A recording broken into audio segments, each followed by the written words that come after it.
In today's video, we will explore most commonly asked question: is addiction a disease?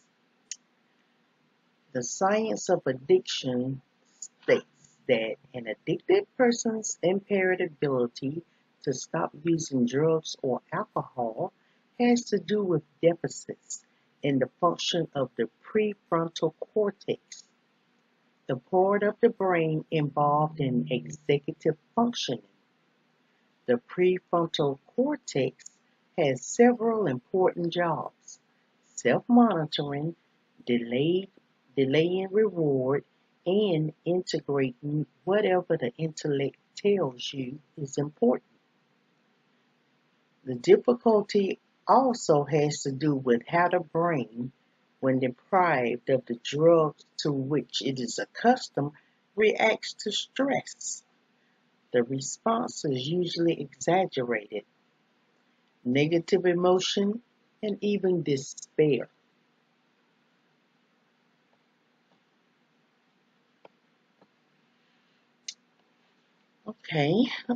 Drugs physically change the brain and create a compulsive drive to continue using while inhibiting normal decision-making abilities. Okay, with that said, is addiction a disease?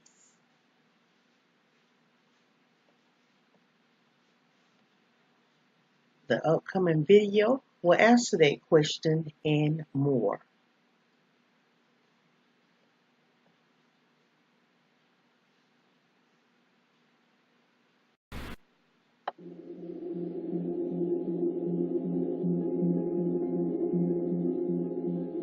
The Center for Disease Control does not use the term epidemic lightly.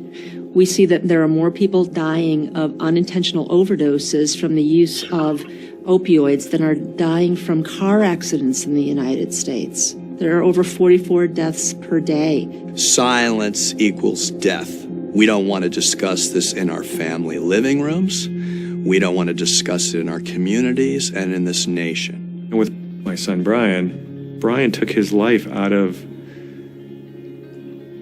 feeling there was something wrong with his character. Why couldn't he not use? Self-control doesn't emerge out of thin air. If you're not addicted, it's very difficult to understand. How can someone not stop taking the drug when they know that they are going to end up in jail or lose their children or be fired from their work? There is a genetic predisposition to developing an opioid addiction. Good homes, bad homes, you're just lucky if you get by without it. The brain gets hijacked. No one can think or pray or believe themselves out of what the brain is telling them. Even though I was very successful business-wise, had a good marriage, raised children, that doesn't mean anything. That was all a front. That opiate had to get into my system no matter what. Your chemistry is changed.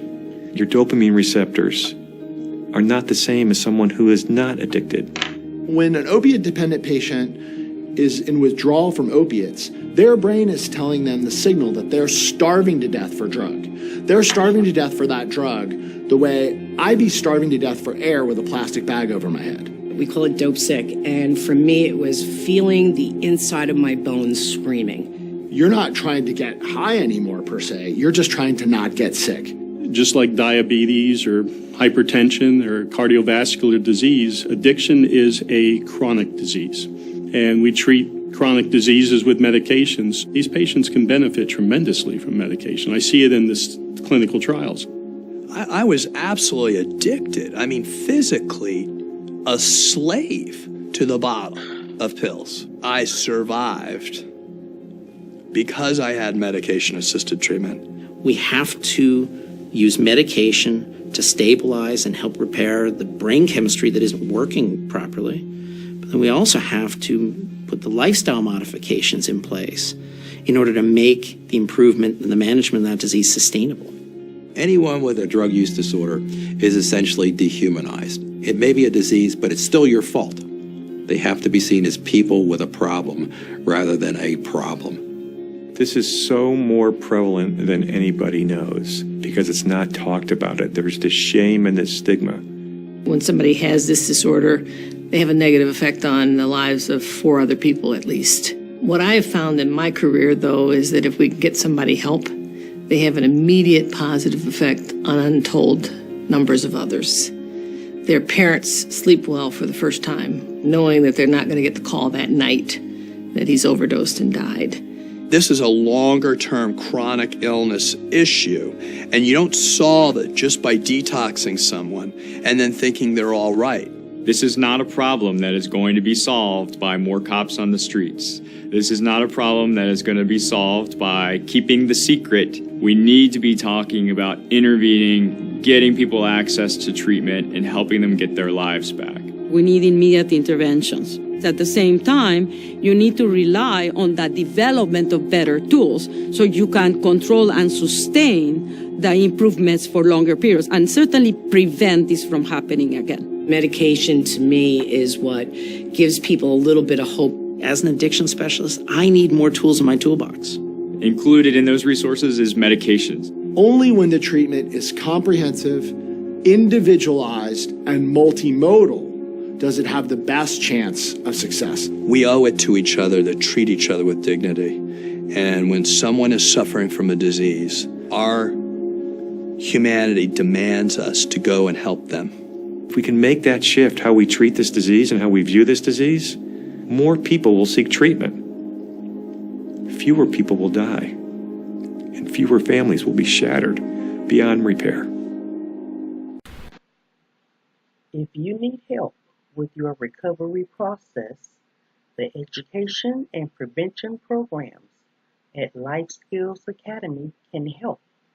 Go to lindamcqueen.org. Again, lindamcqueen.org. The page will open up to Life Skills Academy. And while you're there, please take advantage of our forums, chats, group meetings, webinars, and hangouts. A link will be provided below.